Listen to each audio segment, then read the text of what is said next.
Bismillahirrahmanirrahim. Assalamualaikum warahmatullahi wabarakatuh. Nama saya Nur Arifah binti Muhammad Zuhdi, nombor metrik 067401 daripada Ijazah Sarjana Muda Pengajian Islam Usuluddin Semester 3. InsyaAllah saya akan membentangkan tentang Haji Abdul bin Haji Idris, iaitu merupakan tokoh Tarekat Ahmadiyah Idrisiyah. InsyaAllah saya akan memulakan dengan definisi tarekat. Tarekat adalah jalan atau kedudukan yang di mana dalam bahasa Arab adalah disebut sebagai tariq atau tarekah. Penggunaan perkataan tarekah adalah bermaksud jalan yang kita dapat lihat dalam Al-Quran dalam surah Al-Jin ayat 16 yang bermaksud, dan sekiranya mereka itu tetap istiqamah di atas jalan Allah iaitu tarekah, maka kami pasti akan mencurahkan atau mengurniakan kepada mereka air yang mencurah-curah iaitu rahmat yang luas. Seterusnya saya akan menceritakan tentang sejarah Tarekat Ahmadiyah Idrisiyah. Tarekat Ahmadiyah adalah tarekat yang berkembang pesat di Kota Mekah. Ia dikembangkan atau dibawa masuk di Malaysia oleh Syed Abu Al-Abbas Ahmad pada abad ke-19. Beliau merupakan keturunan Imam Idris bin Abdullah Al-Mahad daripada dinasti Idris yang pernah memerintah Fis di Maghribi antara tahun 1788 sehingga 1974. Nama penuh beliau adalah Ahmad bin Idris bin Abdullah bin Husain Al-Muttana bin Abu Muhammad hingga kepada Sayyidina Al-Sab. Setelah itu, beliau telah menerima beberapa tarekat sebelum menerima tarekat Ahmadiyah, iaitu tarekat Al-Misriyah Al-Azizah daripada Sayyid Abdul Wahab Al-Tazi. Manakala tarekat kedua yang diterimanya adalah tarekat Asyazuniyah daripada Syekh Sayyidi Abdul Qasim Al-Wazir Al-Ghazi. Seterusnya, tarekat ketiga ialah tarekat Al-Qulwatiyah daripada Syekh Hasan bin Hasan bin Al-Kinang. Setelah kewafatan beliau, tarekat ini telah diwarisi oleh Sayyidi Ibrahim Al-Rashid dan nama penuh beliau ialah Ibrahim bin Syekh Saleh Al-Khonabi bin Sayyid Abdul. Selepas kewafatan Sayyidi Ibrahim Al-Rashid pada tahun 1874 Masihi, ia diwarisi oleh Sayyid Muhammad bin Ahmad Al-Dandarawi, waris kepada Sayyid Ibrahim Al-Rashid. Begitulah salah silah bagaimana tarekat ini boleh dibawa masuk ke Malaysia, dan saya akan menceritakan pula bagaimana tarekat ini dibawa masuk ke Kelantan. Tarekat ini muncul di Kelantan pada tahun 1800 dan lebih tepat pada tahun 1895. Tarekat ini dibawa masuk oleh Tuan Haji Abdul Samad bin Muhammad Saleh atau dikenali sebagai Tuan Tabal. Beliau menerima ijazah tarekat Ahmadiyah daripada Sayyidi Ibrahim Al-Rashid. Kemudian, Tuan Haji Daud bin Haji Umar Al-Labidi atau lebih dikenali sebagai Tuan Haji Daud Bukit Abal, dan beliau pula mengambil ijazah ini daripada Tok Syafi yang merupakan seorang ulama tasawuf di Kedah. Seterusnya ia dibawa oleh Muhammad Syafi bin Muhammad Saleh bin Abdul Rahman atau dikenali sebagai Tuan Syafi dan menerima ijazah tarekat Ahmadiyah daripada Sayyidi Ibrahim Al-Rashid. Akhir sekali adalah Tuan Syekh Muhammad Syed Al-Linggi dan menerima ijazah tarekat ini daripada Sayyidi Muhammad Al-Dandarawi. Sebagaimana yang kita tahu, setiap tarekat sudah pasti mempunyai cara maupun amalan masing-masing. Begitu juga dengan tarekat Ahmadiyah yang mempunyai amalan-amalan di waktu siang dan di waktu malam. Antara amalan-amalan yang diterima oleh Sayyidi Ahmad bin Idris ialah Al-Tahlil, As-Salawat Al-Azamiyah, Al-Istighfar Al-Kabir. Seterusnya, saya akan menerangkan latar belakang Haji Abdullah bin Haji Idris. Nama penuh beliau ialah Haji Abdullah bin Haji Idris bin Haji Noh. Beliau dilahirkan pada tahun 1909 bersamaan 1327 Hijrah. Beliau dilahirkan pada malam Ahad 24 Zulhijjah 1327 Hijrah. Beliau dilahirkan di Kampung Gajah Mati, Kota Baru, Kelantan. Beliau juga merupakan anak ketiga daripada 6 beradik. Bapanya adalah bernama Haji Idris bin Haji Noh, manakala ibunya bernama Wuk binti Muhammad Amin. Beliau telah beristeri dan nama isteri beliau adalah Aisyah bin Haji Abdul Salam. Hasil daripada perkahwinan mereka, mereka telah dikurniakan cahaya mata seramai 15 orang, iaitu 6 orang lelaki dan 5 orang perempuan. 4 daripada anaknya telah meninggal sewaktu kecil. Seterusnya adalah pendidikan Haji Abdul Haji Idris. Haji Abdul Haji Idris adalah seorang yang hebat dan bersungguh dalam mendalami ilmu. Bermula dari pendidikan awal di Sekolah Melayu Padang Garung selama 3 tahun. Kemudian beliau meneruskan lagi pelajaran beliau ke Sekolah Agama Madrasah Muhammadiyah Majlis Agama Islam Kelantan. Tidak terhenti di situ saja, beliau telah mengikuti kelas pengajian di pondok-pondok sekitar Kota Baru bagi memantapkan dan menguatkan lagi ilmu agama, iaitu Nahwu Saraf, Fiqh, Tauhid, Tafsir dan Tasawuf. Pondok pengajian beliau adalah di Pondok Khatib Haji Nik Abdullah bin Haji Samad, kemudian diikuti di Pondok Haji Ahmad Hakim bin Abdul Manan, kemudian diikuti di Pondok Haji Yaakob Haji Ahmad di Lorong Gajah Mati, Kota Baru, Kelantan. Selain itu, beliau juga telah menerima ijazah tarekat dari Siti Al-Azhari, iaitu tokoh pengembang tarekat seperguruan dengan Tuan Tabal.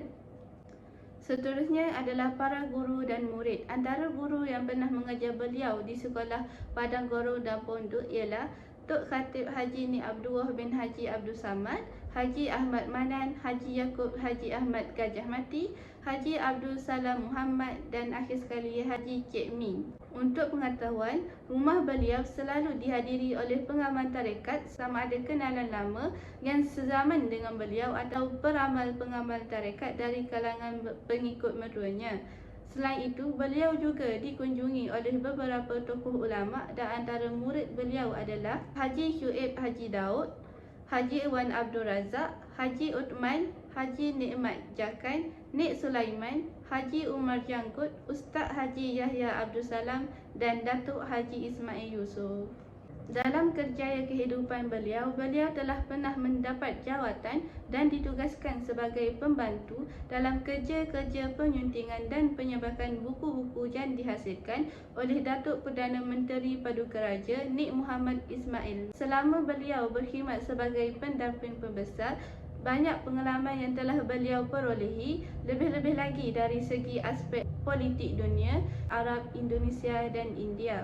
Antara pengalaman yang diperolehi beliau adalah mengetahui selok-belok dalam pemerintahan beserta hal ehwal sejarah Kesultanan Kelantan.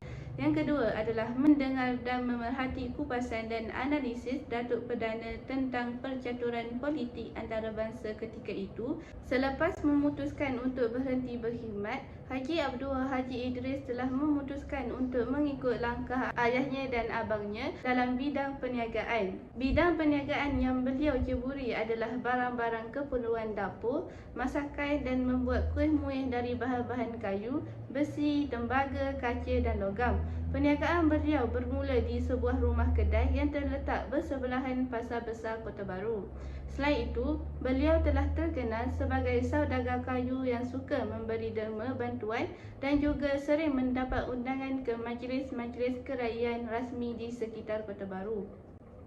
Bidang perniagaan beliau telah meningkat dan telah berkembang dengan maju dan pesat, lebih-lebih lagi apabila beliau telah dibantu oleh mertuanya iaitu dalam perniagaan jualan kayu-kayuan. Pada asalnya ia adalah sebuah bangunan dan telah berkembang maju menjadi kepada 3 buah bangunan kilang yang berderetan. Namun malang tidak berbau, beliau telah diuji dengan kebakaran yang besar sehingga telah menelan 3 buah kilang kayunya. Kesannya beliau telah mengalami kerugian yang sangat besar dan mengambil keputusan untuk menutup perniagaannya pada tahun 1948.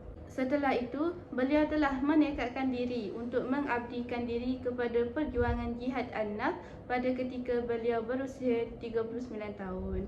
Antara langkah yang beliau ambil untuk mengabdikan diri adalah dengan mempertajakan amalan-amalan zikir tarekat dan amalan kekerapan membaca wirid peninggalan Siti Ahmad Ibnu Idris dan lain-lain. Ilmu amalan tasawuf dan tarikat yang diambil sepanjang hidup beliau telah memberi kesan yang amat besar dalam kehidupannya. Antaranya adalah sikap yakin dalam tawakal kepada kekuasaan Allah Subhanahu Wa Taala yang amat kental. Yang kedua adalah sikap redha dalam menerima ketentuan ilahi dengan hati yang terbuka, tidak kira dalam kesukaran maupun kegagalan. Peranan sebagai penggerak tarekat Ahmadiyah. Haji Abdul Haji Idris mula menceburi atau berjinak dalam bidang tarekat ketika beliau masih remaja lagi, iaitu ketika beliau berada di pondok. Beliau mula berjinak-jinak dengan tarekat Ahmadiyah dan rezeki beliau apabila pondok-pondok yang beliau pelajari adalah pusat kegiatan tarekat Ahmadiyah di sekitar bandar Kota Baru. Selain itu, beliau juga telah menerima ijazah tarekat dari seorang pemimpin pada ketika umur 19 tahun. Beliau juga telah dihadiahkan sehelai jubah peribadi oleh Siti Hasan Al-Azhari dan diberikan panggilan seorang lelaki sejati dan berjiwa mulia, iaitu Antar Rijal. Pengetahuan dan kegiatan Haji Abdul Haji Idris semakin kukuh dan kuat, lebih-lebih lagi apabila beliau pergi menemani bapanya ke Kota Suci Mekah bagi menunaikan ibadah haji pada tahun 1927 selama 6 bulan. Beliau telah mengikuti aktiviti kegiatan tarekat di sana dengan menghadiri majlis-majlis pengajaran dan zikir Haji Syafi'i bin Haji Saleh yang juga dikenali sebagai Tok Syafiq Kedah.